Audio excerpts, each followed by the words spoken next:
Olá, amigos queridos, sejam todos muito bem-vindos à nossa casa, Leão Denis. Com muita alegria recebemos a todos para a nossa última palestra do nosso mês espírita, onde a nossa casa completa 53 anos. E com muita alegria, com muito carinho, também nós recebemos o nosso querido amigo Diógenes, que hoje vai nos falar sobre o vazio existencial na transição. Seja bem-vindo, Diógenes, a casa é sempre tua e uma ótima palestra. Eu que sempre agradeço a oportunidade, então. Eu sempre digo que quando me convidam, a Janice, quando me convida, ela me agradece muito, gentilmente, né? E eu digo para ela que tem, né? Eu digo aqui sempre que quem tem que agradecer sou eu, porque quando ela me paga a missão, né? É uma oportunidade que eu tenho de poder estar colaborando um pouco mais. E também isso me faz eu estudar um pouco mais também, me faz eu pesquisar, faz eu, né, buscar conteúdo sobre o tema, e ao mesmo tempo que eu estou ali pesquisando, que eu estou preparando a minha fala, é sempre eu que estou recebendo primeiro, né, porque eu digo que quando eu falo primeiro para mim, e é sempre assim, né, o expositor sempre fala primeiro para ele, e mais de uma vez, né, fala antes e fala durante, e para depois para os outros. Então, é uma oportunidade de colaborar com a minha caminhada quando eu recebo um convite desse. Então, eu que agradeço muito. Bom, eu queria iniciar a minha fala refletindo sobre a frase, o tema escolhido para o mês do Leão.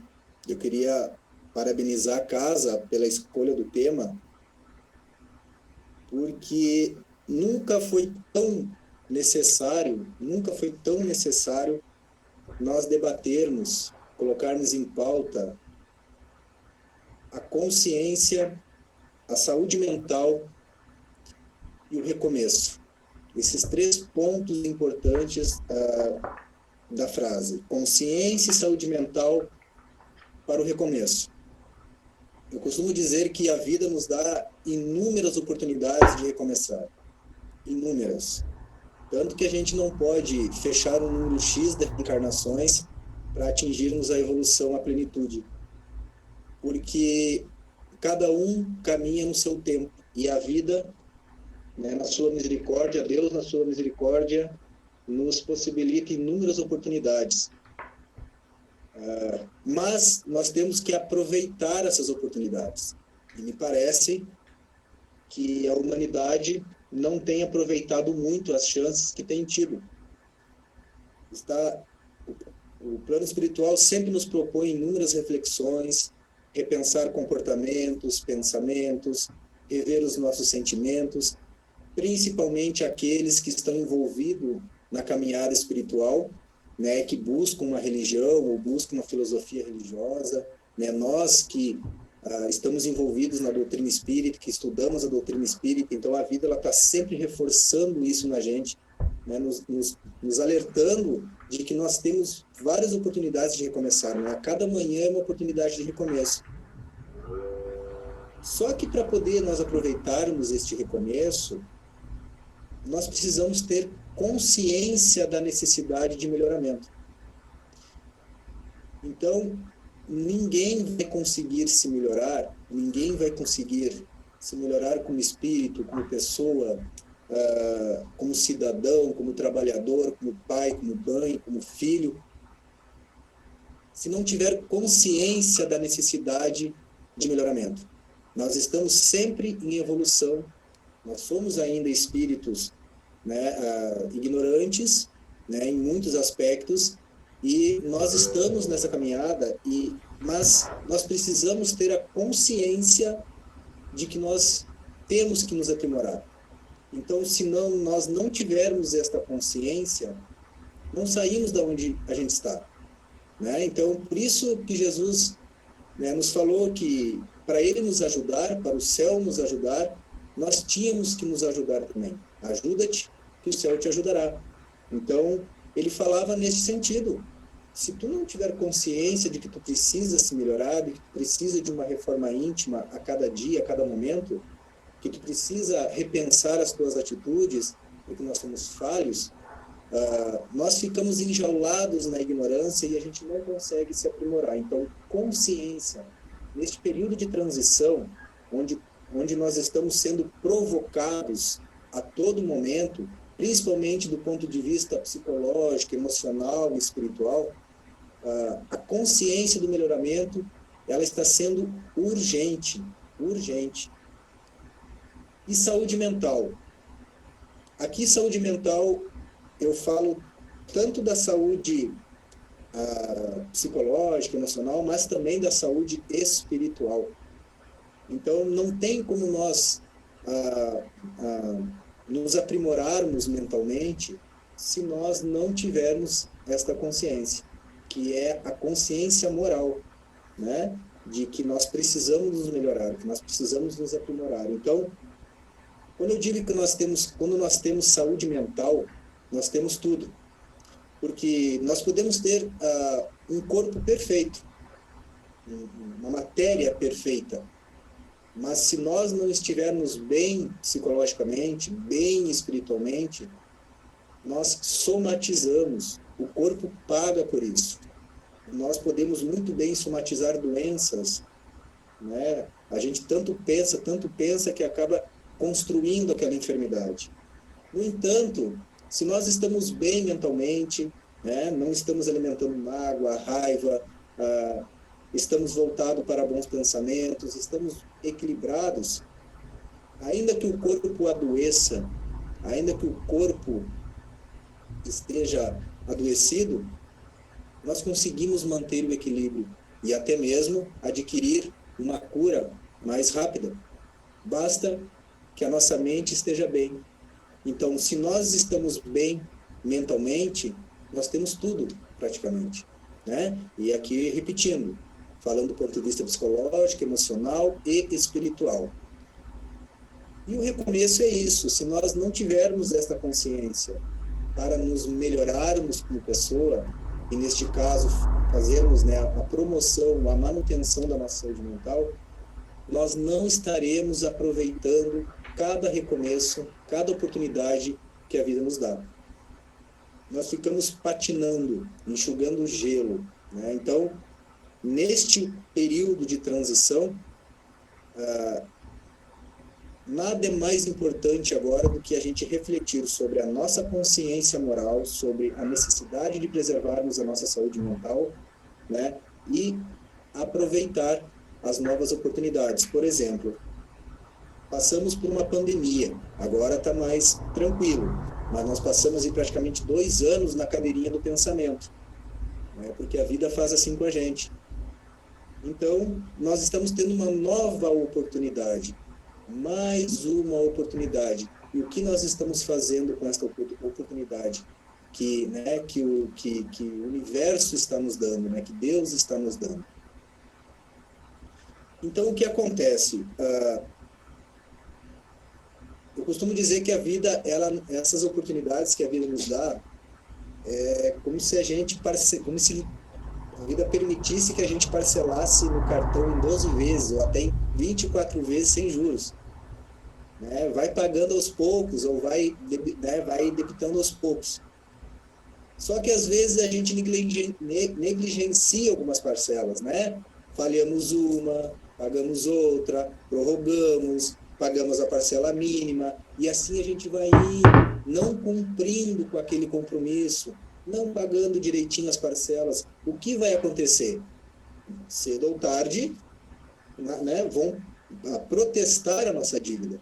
E vai vir um boleto em dose única, em parcela única, dizendo, tá aí, paga, senão tu vai te incomodar. E aí a gente se desespera. Meu Deus, pois é, tu estava tendo várias oportunidades, só que tu não aproveitou. E agora está vindo um boleto em valor único, conta única, para débito direto. E a gente se apavora. Então, às vezes, a vida tem dessas, né? Como a evolução ela é obrigatória, ela é necessária, né? Nós caminhamos para o processo evolutivo. Então, muitas vezes não é uma escolha. A nossa escolha é como nós vamos caminhar, como que nós vamos evoluir, né? Porque nós temos livre-arbítrio, mas a evolução é necessária. Então, a vida vai nos dar um empurrão, ela vai, né, fazer com que a gente acorde, né? Ela vai nos desconfortar para nos tirar da zona de conforto, porque senão a gente fica ali sempre. Então, essa pandemia nos desconfortou bastante. Muitas pessoas se desconfortaram, porque elas vinham numa zona de conforto e a vida disse, olha, é a única maneira que eu estou encontrando de fazer vocês repensarem um pouco mais sobre vocês. E já está na hora, né, da humanidade repensar as suas atitudes, porque nós estamos adentrando num processo de transição e a gente sabe que todo processo de transição ela não é tão confortável. Eu costumo dizer que o nosso planeta está em terapia e está na pior fase da terapia, que é quando as nossas feridas estão sendo tocadas, quando o paciente está louco para desistir da terapia, quando ele está querendo sair da terapia. Por quê? Porque ele está entrando em contato com ele. Então, aquela estrutura psicológica conformista ali começa a ser abalada, começa a ser prejudicada. E isso gera muito desconforto. E como a gente está lidando com isso, né? Então, muitas vezes, para a gente despertar esta consciência e para que a gente possa promover mais saúde mental, saúde espiritual, a vida, ela opta pela dor, né? E essa dor não é nada mais do que o resultado da lei de causa e efeito. Então, dentro dessa engenharia divina, né, nós estamos mergulhados dentro da lei de causa e efeito. Nós, obrigatoriamente, por estarmos caminhando, muitas vezes enviesado, ou até mesmo, como eu falei, na zona de conforto, a dor é uma maneira que a vida tem de nos alertar. Olha, não está legal, não é por aí, presta atenção, o que está acontecendo?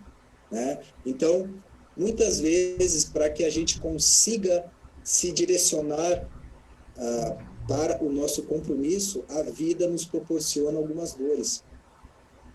Por quê?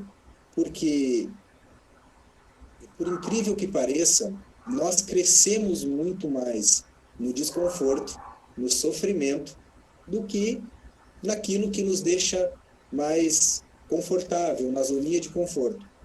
Então, a vulnerabilidade psicológica, a fragilidade psicológica, ela faz com que a gente busque pela sobrevivência. Né? Jesus, e eu gosto muito de citar essa passagem de Cristo, que, obviamente, pelo seu grau de inteligência, né, ele antecipou o que a psicologia hoje, que a ciência do comportamento hoje corrobora, né, de forma indiscutível, que é quando ele diz que bem-aventurados os aflitos, né, que eles herdarão o reino dos céus, ou que eles serão, né, consolados. E é neste sentido que nós aprendemos muito mais na aflição do que no prazer, né? Nós aprendemos muito mais no desconforto. E até depois eu quero citar um livro aqui muito importante, eu quero recomendar um livro para que vocês possam ler, que é bastante interessante, que eu li. Então, a vida muitas vezes faz isso, ela nos coloca em desconfortos, ela nos provoca para que a gente sinta a necessidade do melhoramento. E muitas vezes é através da dor, quando nós nos fragilizamos emocionalmente, psicologicamente, espiritualmente, por uma questão de sobrevivência, né, através de um automatismo de sobrevivência, nós buscamos, né, por recurso, pelo menos, nós devemos buscar por recursos que nos tornem melhores, para que a gente consiga nos aliviar. E aí, lá no Evangelho, se não me engano, no Evangelho segundo o Espiritismo, tem a passagem que diz, né, o capítulo que fala sobre o bem sofrer e o mal sofrer.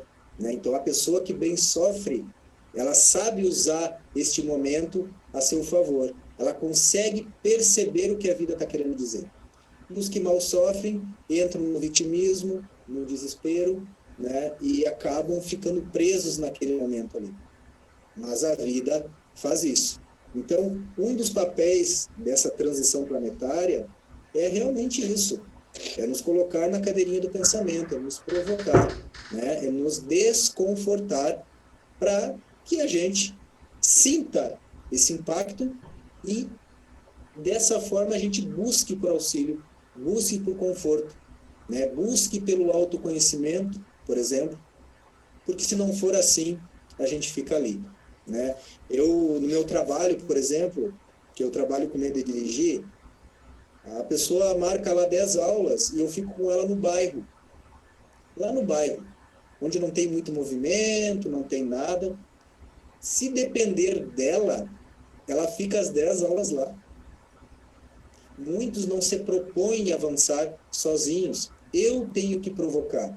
Eu tenho muitas vezes que levar para o fluxo intenso meio de surpresa. Quando eles percebem, eles já estão lá.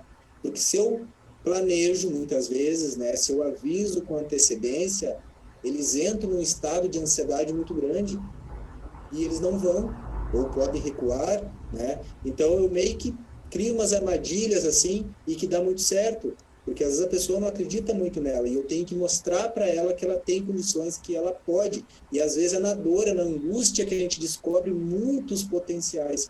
Então eu usei essa analogia para que a gente possa entender que a vida faz assim, para que a gente saia da onde a gente está. E trazendo aqui, então, o tema, né, que me foi proposto, que é o vazio existencial, né? Por que esse vazio existencial? E daí fazendo o link com o que eu falei até agora.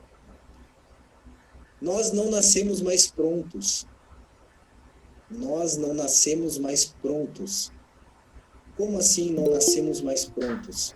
Eu vou explicar. Se vocês prestarem atenção, vocês talvez concordem comigo, que tempos atrás, né, tempos atrás, os espíritos que reencarnavam aqui na Terra, eles já reencarnavam com uma bússola, um certo mapa, sabendo mais ou menos por onde eles teriam que seguir. Então, eles nasciam numa família de sobrenome tal. Bom, antigamente, quando nós ouvíamos falar de um sobrenome, a gente já sabia qual era a religião que aquela família professava, já sabia mais ou menos qual a profissão que aquelas pessoas, onde elas trabalhavam, né? Então, o espírito nascia, né, reencarnava num berço onde ele mais ou menos sabia qual é a religião que ele ia seguir, já era pré-estabelecido para ele, né? Você vai ser católico, você vai ser da Umbanda, você vai ser, né, e tantas outras religiões que tinham. E às vezes aquela criança nascia naquele berço, se desenvolvia já mais ou menos predestinado qual ia ser a religião dele, qual ia ser a profissão dele. Ó, família de advogados, famílias de médicos, né? O meu sobrenome é Smith. E Smith na Inglaterra significa ferreiro. Então eram pessoas, né, com esse sobrenome, eram pessoas que tinham uma profissão, né, de ferreiro. Então, pelo sobrenome, tu já conseguia mais ou menos saber qual era a profissão daquela pessoa, qual era a religião que ela professava. Então, vamos dizer assim que o identificado já existia antes, né? A pessoa nascia, mas ele já tinha uma identidade pré-estabelecida para ele. Ele não precisava, de certa forma, construir uma identidade. Então, ele tinha uma certa bússola, né? Os casamentos arranjados, já nascia mais ou menos sabendo, ó, vai casar com a fulana, lá da família tal, né? Os casamentos arranjados. Então, até mesmo a família que ele ia construir já estava mais ou menos pré-determinado. Então, gerava um certo comodismo.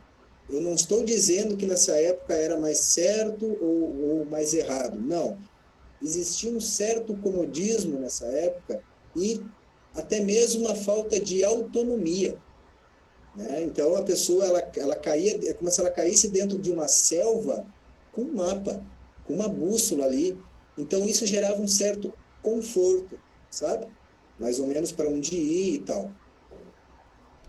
Então, isso prejudicava muito, né, essas pessoas do ponto de vista da autonomia, né, e da sua própria, vamos dizer assim, ela era resultado de uma certa estrutura, né, por mais que fosse uma estrutura um tanto enviesada, cheia de preconceitos e tudo mais, mas existia uma certa estrutura ali para esse espírito conseguir se apoiar.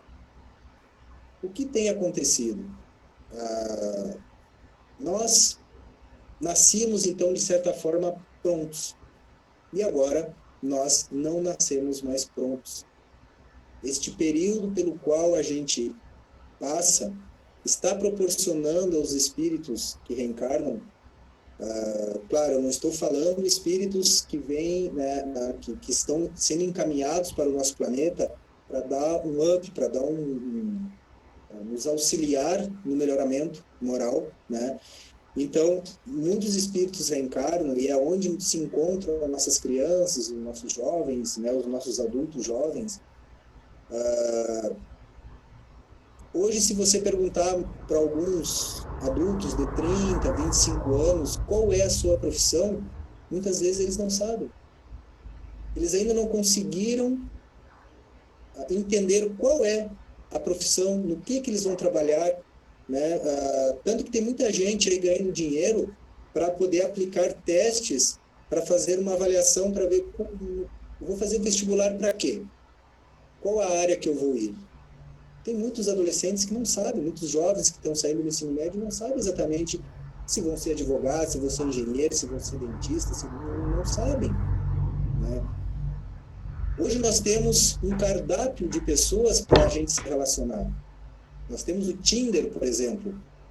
Então, as pessoas ficam, desficam, experimentam, e essa diversidade hoje, essas relações estão muito líquidas, não estão muito sólidas como era antigamente. A religião, né? Eu conheço jovens que um pouco vão na evangelização espírita, outro pouco vão na evangélica. Eu tinha um jovem que ele ia na evangélica, perto da casa dele, participava do grupo lá de jovens da igreja evangélica e participava lá com nós na casa espírita.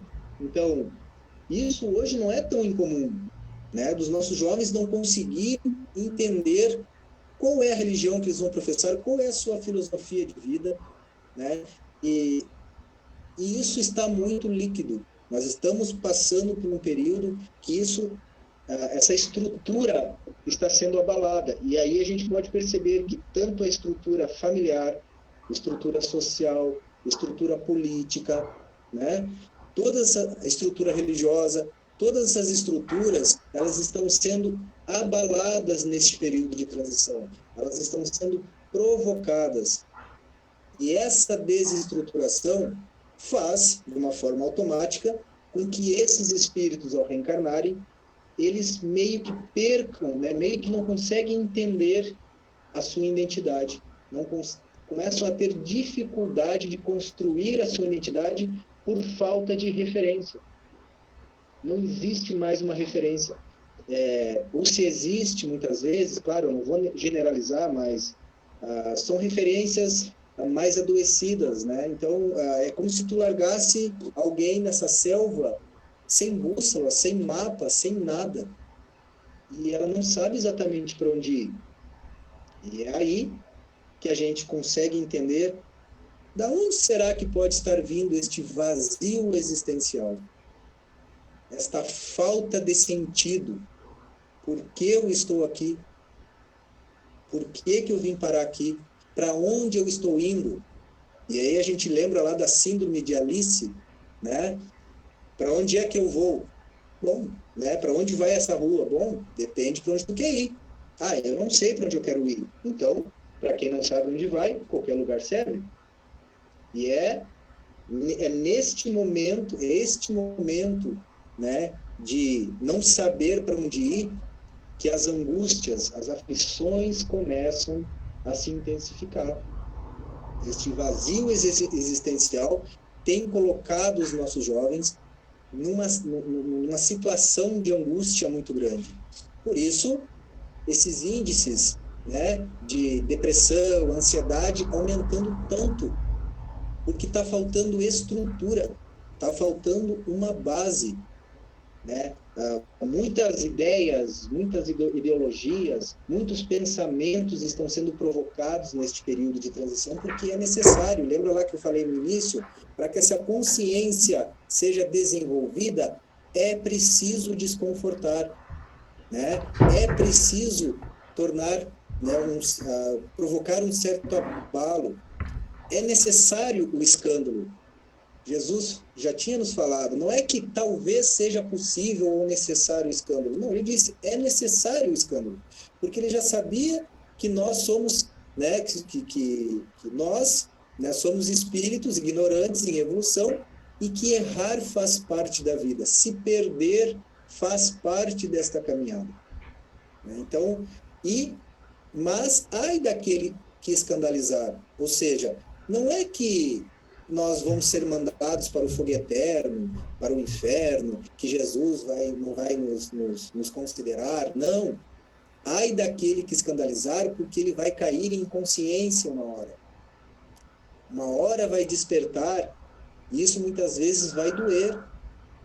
Ele vai precisar dessa angústia, né, para poder entender o que está acontecendo. Então, este período pelo qual nós estamos passando, ele está nos provocando neste sentido, né? Nós estamos meio que sem corrimão, porque nos falta esta identidade.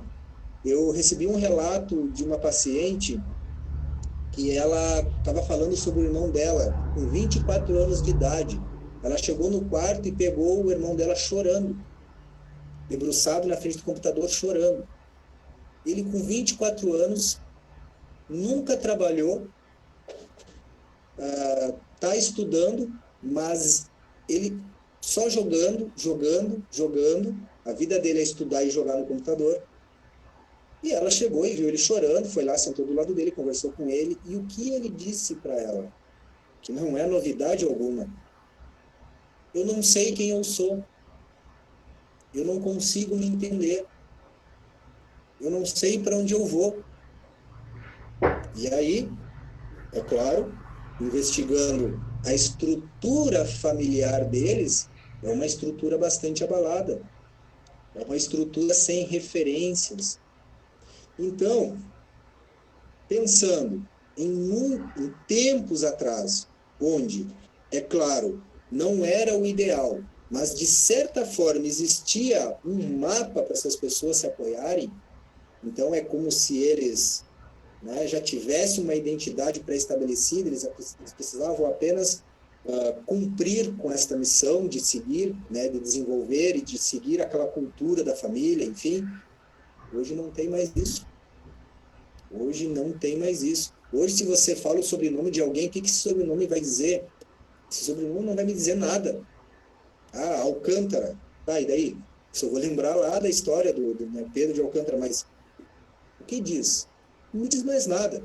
Mas antigamente, pelo sobrenome, você já conseguia puxar o currículo da pessoa ali. Ah, isso aí é isso, é isso, é isso. Segue tal religião, é da família tal, é da descendência tal. Hoje não existe mais isso. Então, é natural que este período de abalo estrutural, tá, façam com que estes espíritos que estão vivenciando este período possa, né, não sentir a falta deste corrimão, deste apoio. Então, é como se eu fosse atravessar uma ponte e eu tivesse um corrimão. Eu não preciso me apoiar neste corrimão. Basta eu saber que ele está ali e que eu não perco o equilíbrio. Basta eu saber que esse corrimão não está aqui, que ele está ali, para eu não perder o equilíbrio. Agora, quando ele estiver no meio da ponte, equilibrado, tranquilo, tira os corrimão para ver. Ele se assusta, né? Então, emocionalmente, ele se abala, porque ele não tem mais aquele apoio seguro, né? É como se fosse um apoio seguro. Então, muitas crianças estão carecendo de apoio seguro. Muitos jovens estão saindo de famílias onde pecaram neste apoio seguro. E é claro que isso vai acarretar num vazio. O que eu estou fazendo aqui? Quem sou eu? Quem eu vou ser? Né? Qual é a profissão que eu vou seguir? Qual é a minha origem? Porque olha para um, olha para outro, só se vê conflito e ele não consegue buscar referências.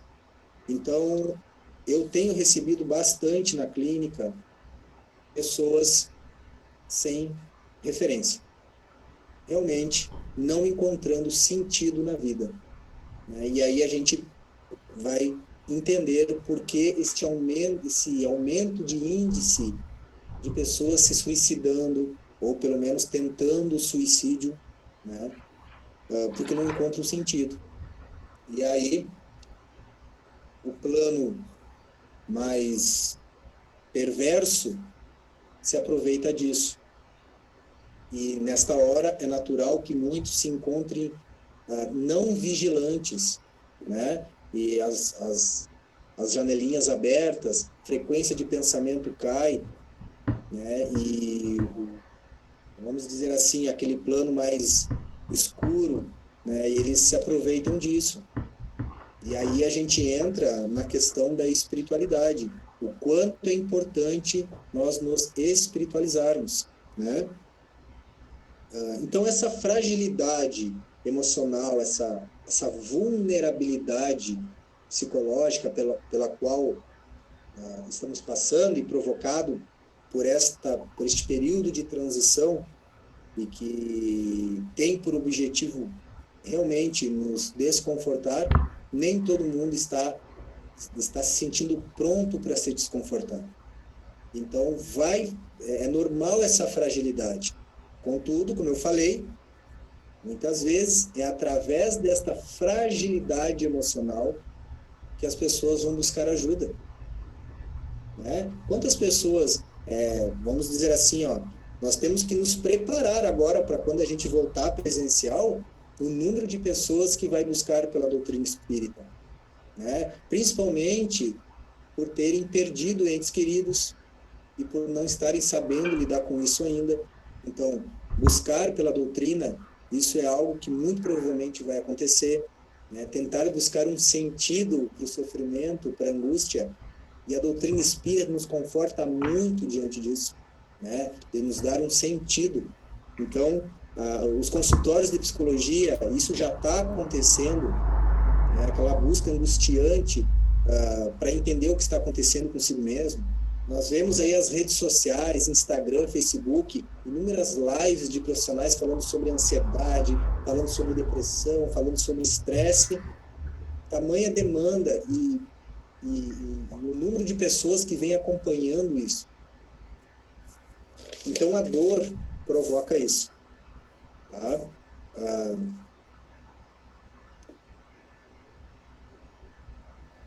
Eu quero falar sobre um livro aqui, bastante importante e bem interessante, que é o livro Em Busca de Sentido, de Viktor Frankl.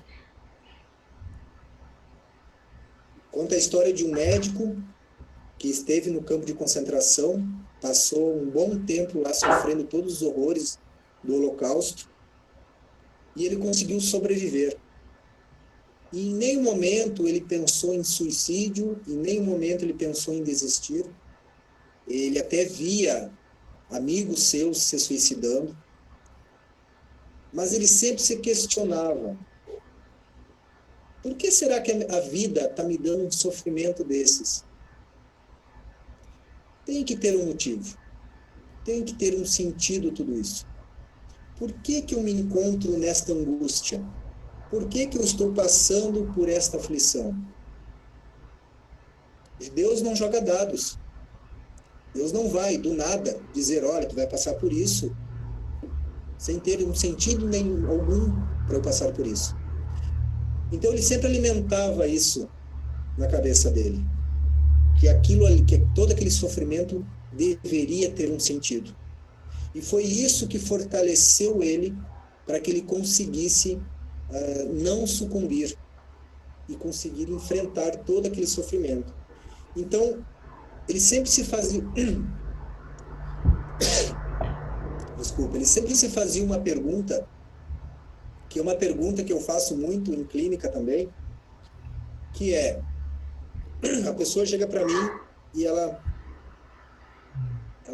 se lamenta, ela fala que não está bem, que a vida não está legal, ela chora, né? Ela traz todo aquele sofrimento e aquele vazio fica escancarado na frente da gente. E uma das perguntas que eu tenho feito é, seguindo o pensamento de Viktor Frankl, porque ele também criou uma abordagem na psicologia que é a logoterapia. E a logoterapia é uma abordagem da psicologia que busca ajudar a pessoa a buscar um sentido para a vida,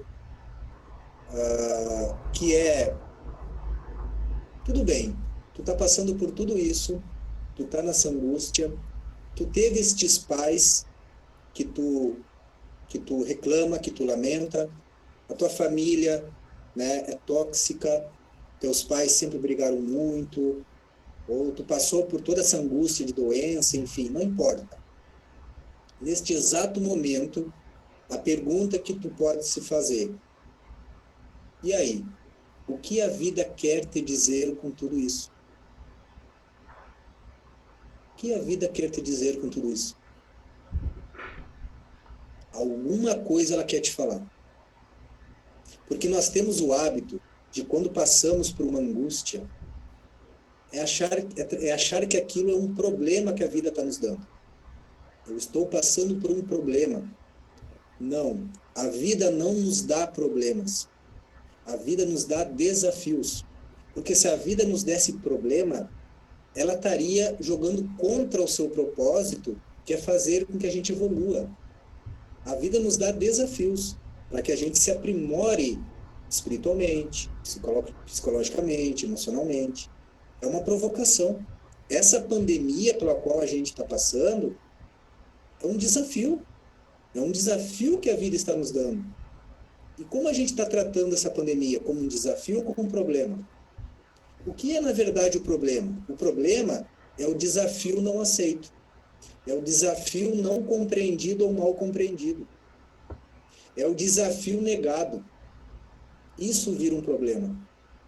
Então, a vida não nos dá problemas. A vida nos dá desafios. O problema é um resultado nosso, pela nossa ignorância. Nós que construímos problemas na nossa vida. Porque nós não entendemos o desafio como uma oportunidade de crescimento, mas sim, muitas vezes, como um castigo, como um atestado de incompetência, e aí entra a questão da culpa, a gente se culpa, a gente quer se jogar fora, e a gente não entende o recado que a vida está querendo nos dar diante da aflição, diante deste vazio. Então, Viktor, ele aprendeu isso durante o Holocausto, que a vida estava, todo dia, todos os dias que ele acordava, a vida estava fazendo essa pergunta para ele. E aí, Viktor, o que a vida está querendo de ti com tudo isso? Te sabotar? Brincar com a tua cara? Te fazer de chacota? Não, a vida não faz isso. Deus não faz isso contigo. Como que Deus vai fazer isso? Então, se tu está passando por essa situação de angústia, de aflição, é porque a vida está querendo alguma coisa de ti. E tu está entendendo? Então, voltando lá na frase inicial, consciência e saúde mental para o recomeço,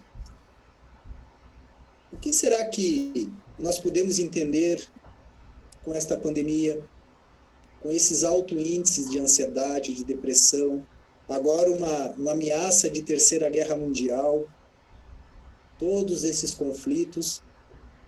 Será que não é a vida querendo que a gente se desperte para os nossos compromissos aqui?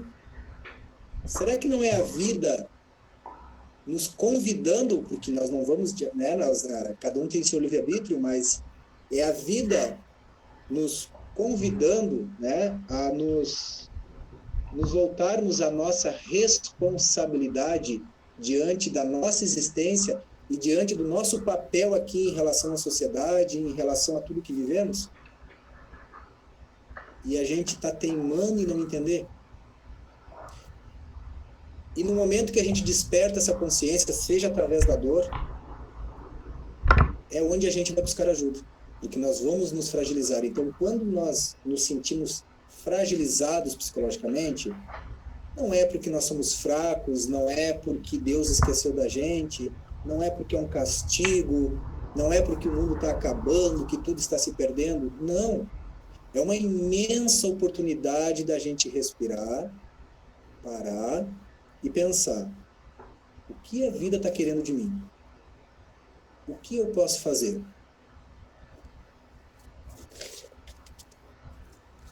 E aí, através dessa perda de identidade, né, dessa ausência de referências, desta sensibilidade ao desconforto e ao sofrimento, o que eu posso fazer para poder eu crescer com isso? E melhorar como espírito? Basicamente, para encerrar, existem 2 caminhos para que a gente consiga dar os primeiros passos, para a gente tentar se encontrar, né? Primeiro, nós temos essa doutrina maravilhosa que nos deixa claro da onde a gente vem, por que estamos aqui e para que estamos aqui e para onde a gente vai. A doutrina espírita, ela nos esclarece, até mesmo através de inúmeras obras, e eu acredito que a obra de Viktor Frankl é um trabalho do plano espiritual, em conjunto com ele, obviamente, por mais que talvez ele não tenha sabido disso, de nos educar para lidar com o desconforto, para lidar com o sofrimento. Então, tem umas passagens que ele fala aqui, que eu quero ler para vocês.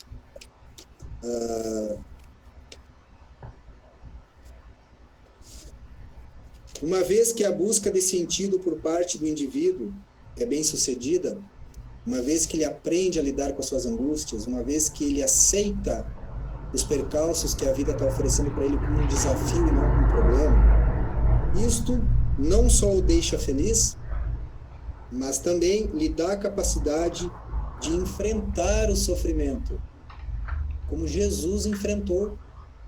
Muitos podem pensar que Jesus não sofreu. Jesus sofreu sim. Ele não estava manipulando nada. Mas Jesus bem sofreu.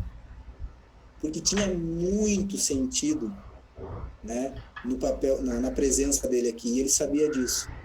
A presença dele aqui tinha um sentido muito grande. E como ele sabia disso, o sofrimento não fez ele mal sofrer, mas ele bem sofreu. Que tinha muito sentido no papel dele aqui. Outra passagem importante que Viktor nos traz é a seguinte: o que a vida quer de mim? Como eu falei, o que se faz necessário aqui é uma reviravolta em toda a colocação da pergunta pelo sentido da vida.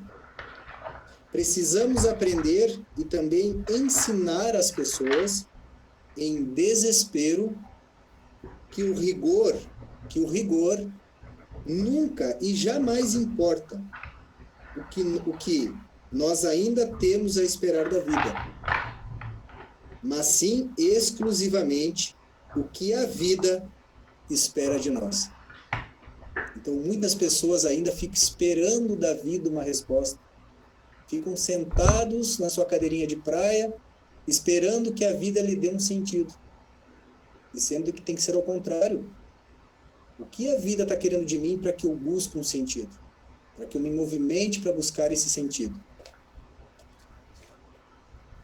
E outra, para encerrar, ele diz: a vida dessas pessoas acaba se desvanecendo em vez de alçar-se a um ponto alto justamente sob as dificuldades extremas da reclusão, ou seja, né, nós podemos, da reclusão do Holocausto, mas nós podemos, dos campos de concentração, mas nós podemos entender essa reclusão da nossa reclusão.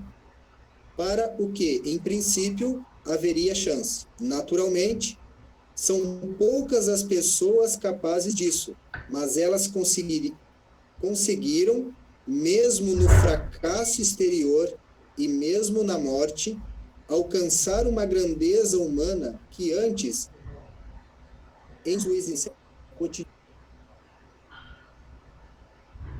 jamais tivesse sido concedida. Existência cotidiana, de força, né? Tendo sempre o aumento de tanto remédio psiquiátrico, de tanto Rivotril, tem até a musiquinha do Rivotril agora, de tão famoso que está, porque nós não conseguimos lidar com o desconforto ainda. Mas precisamos muito. Então, eu acredito que no tempo que eu tive disponível aqui, era essa mensagem que eu queria trazer para todos nós, que nós possamos buscar pelo autoconhecimento, primeiro ter essa consciência de que precisamos nos conhecer, e ao passo que nós conseguimos nos conhecer, nós descobrimos os nossos potenciais, e a partir daí a gente vai entender por que a gente está aqui e qual é o nosso papel neste mundo. Mas sem nos conhecer, sem a gente fazer essa investigação íntima para descobrir os nossos potenciais e também sarar os nossos traumas, sarar os nossos conflitos, o vazio está sendo um caminho quase que normal para as pessoas. Evangelização. As crianças precisam muito ser evangelizadas. Precisam muito buscar os ensinamentos do Cristo. Porque é somente nos ensinamentos do Cristo que a gente vai conseguir este conforto, muitas vezes, diante desses conflitos que a vida nos apresenta. Porque a vida vai nos apresentar desafios. Basta a gente ter estrutura para lidar com esses desafios. E eu acredito que é isso. Muito obrigado pela oportunidade mais uma vez. Espero que vocês tenham entendido a mensagem e que a gente possa sair um pouco mais aliviado, ou pelo menos entendendo melhor o nosso papel aqui na Terra. E se vocês tiverem alguma pergunta, alguma dúvida, eu fico à disposição.